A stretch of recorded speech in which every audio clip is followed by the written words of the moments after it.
Hindi ito ang unang pagkakataon na may sasakyang na aksidente sa flyover sa tulay. Ang ilan sa mga sangkot na sasakyan ay tuluyang pangang nahulog sa tulay at may ilang tao na sinamabimpalad na mamatay pa. Nakatutok si Ian Cruz. July 2011, nang mahulog ang isang pampaserong bus mula sa Skyway sa bahagi ng Parañaque. Sa CCTV, makikitang mabilis ang takbo nito sa kasagsagan din ng malakas na ulan. Nasa gitnang lane nito papuntang south nang biglang napunta sa kanang bahagi. Inararo ang bakal na railing bago bumagsak sa West Service Road malapit sa sukat exit. Patay ang driver at 2 pasahero nito.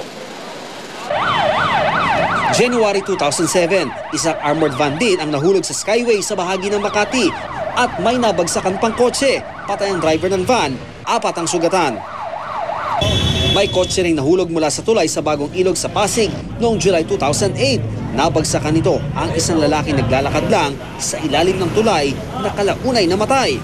Ligtas ang driver ng sasakyan, aminado itong nakaidlip habang nagmamaneho. Makalipas ang 7 buwan, sa Bagong Ilog din, isang SUV naman ang tumilapon mula sa tulay patungo sa 2 bahay. Maswerte namang walang nasawi sa aksidente.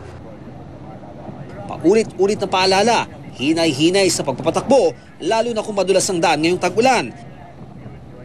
Nangyayari kasi ang tinatawag na hydroplaning o yung pagdulas ng gulong ng sasakyan sa basang kalsada.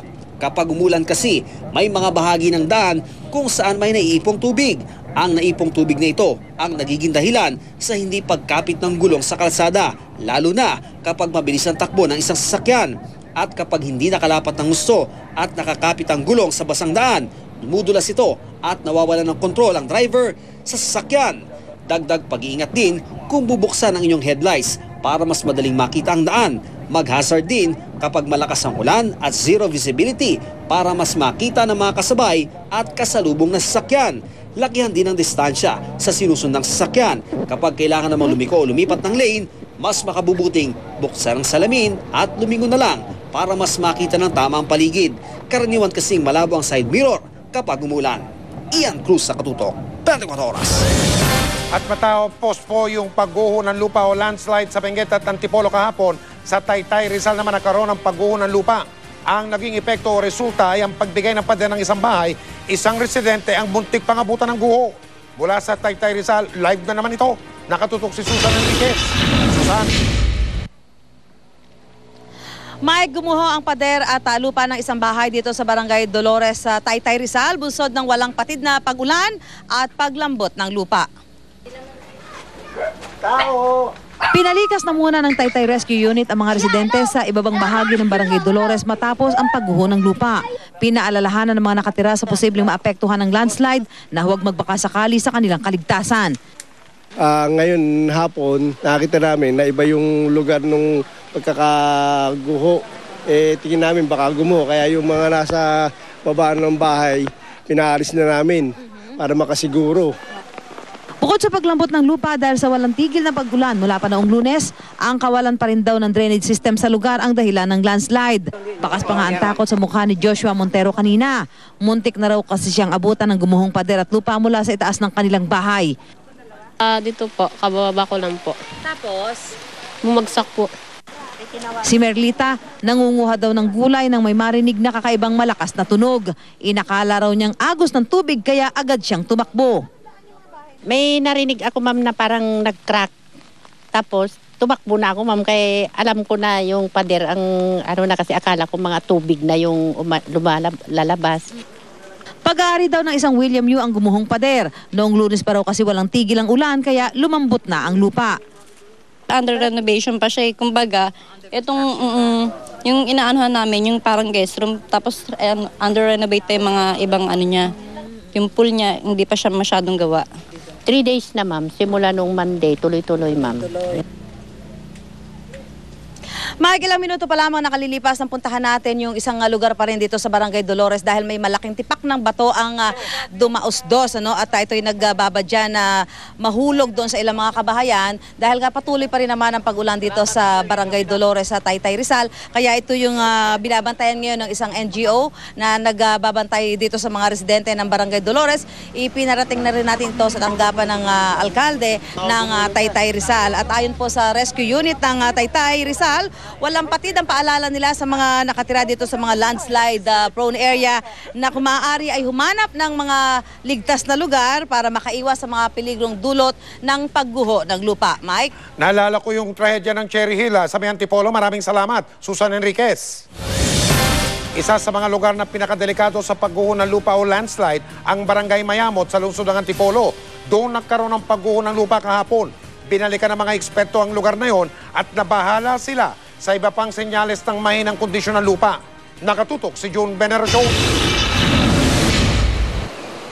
Ang lugar na ito sa Barangay Mayamot, Antipolo City ay kabilang sa itinuturing ng Mines and Geosciences Bureau o MGB na pinakadelikadong lugar dahil sa banta ng landslide. Matagal lang inirekomenda ng MGB na palikasin ang mga residente rito. Kahapon, nangyari ang isa sa kinakatakutan. Sa kasagsagan ng ulan, nagkaroon ng pagguho ng lupa. 2 bahay bumagsak, mabuti na lang at walang nasaktan. Isinama namin sa lugar ang isang eksperto mula sa UP National Institute of Geological Sciences para pag-aralan ang lagay ng lupa dito. Nakakabahala ang kanyang mga naobserbahan. Pero ang bato mo ganito, putik eh. So pag uulan, mag-absorb ng tubig, bibigay. Magli-liquefy siya at saka bibigay, magla-landslide. Ayon pa kay Dr. Arcilia, dito sa lugar na ito, kapag umulan, parang nakapatong na lang daw sa putik ang mga bahay. Sabi ng mga eksperto, isa sa mga indikasyon kung ano ang tunay na kondisyon ng lupa ay ang mga puno. Kapag ang isang puno na tulad dito ay ang paglaki pahalang, hindi vertical, ang ibig sabihin daw nun ay mahina na ang kondisyon ng lupa at nanganganib ito na magkaroon ng landslide. Masamang senyales din daw ang mga nakalabas na ugat ng puno. Yan, for example, Ito yan. po ba, is this a bad sign? Yes, a bad sign. In fact, yung lupang yan, siguro ko babagsak na yan. Naghihintay na lang ng panahon yan. Oo, itong ganitong klase. Kasi ang ibig sabihin, yung lupa sa ilalim ng puno, nakain na. Ang mahawak na lang dyan yung ugat eh. Pero mas nabahala si Dr. Arcilia nang makita ang malalaking bitak sa pader ng bahay na ito. Ibig sabihin, magalaw na raw ang lupa na kinatatayuan ng bahay. Pag talagang malakas ang ulan, huwag kayo. Lumikas na kayo para sigurado hanggang di pa maayos. Pero pag sabihan man silang delikado na ang kanilang lugar, wala namang daw magawa ang mga residente. Pag umuulan lang naman, pero pag hindi naman po, okay naman po siya. Wala naman pong problema.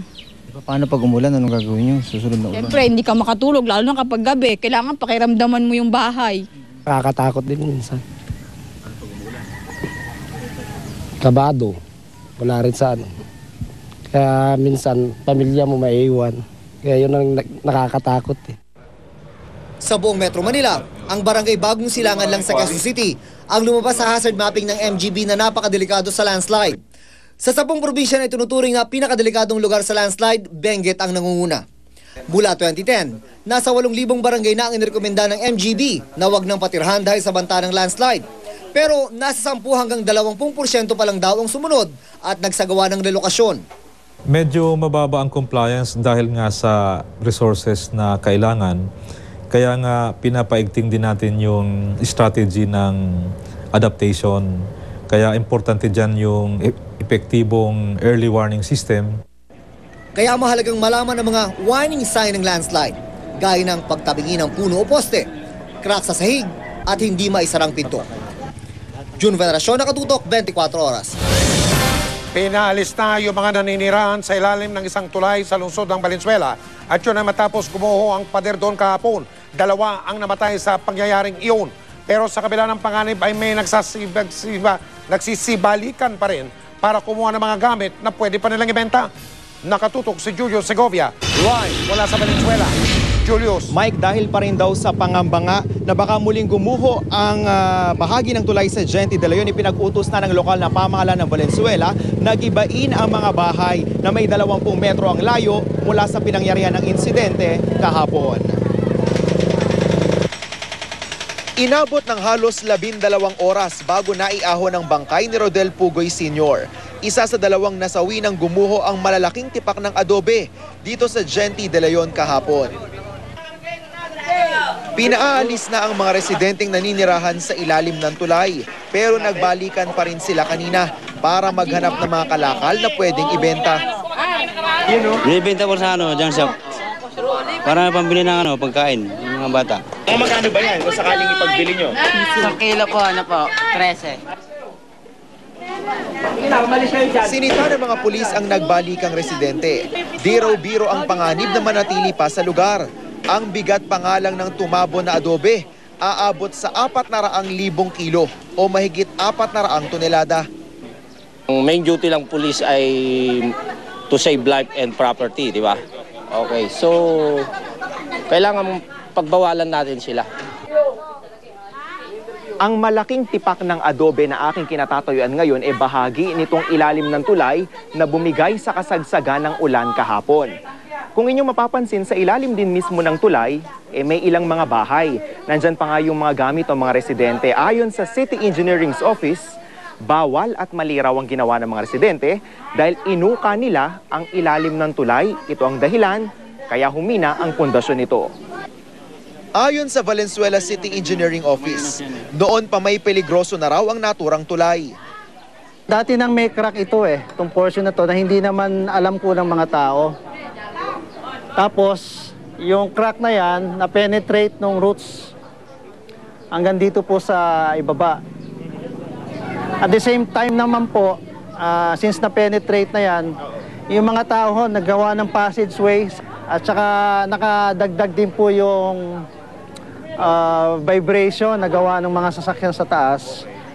Plus yung pong amount ng tubig, yung sa rainfall, na nagpabigat po doon sa weight ng adobe dahil naging saturated po siya ng tubig Regular naman daw na ini-inspeksyon ng tulay. Ang kaso, sa taas lang ini-inspect kung yung kalsada ba maayos, kung may crack ba yung kalsada, but on the sides and yung sa loob hindi masyadong natignan. Hindi namin dapat tinratong ordinary kalsada or bridge. Magbibigay ng tulong pinansyal ang lokal na pamahalaan sa mga residenteng sapilitang pinaalis. Kahit pa kung tutusi ang pribadong kumpanyang may-ari raw ng lupa, ang dapat na may responsibilidad dito. Bukod sa bawal manirahan sa ilalim ng tulay, delikado raw ang lugar dahil nasa ilalim sila ng transmission lines na mataas ang boltahe ng kuryente. Hati pa rin ang may 30 pamilya sa isyu ng sapilitang pagpapaalis sa kanila. Kahit patakda ng gibain ang kanilang mga bahay bukas. Alis po ako talaga dito kasi delikado masyado. Dito muna ako kasi wala pong malilipatan. Siyempre susunod kami sa patakaran. Kaya inaghintay lang kaming malipatan. Sa ngayon, Mike, ay pansamantala munang sinaraduhan ang tulay habang isinasagawang investigasyon.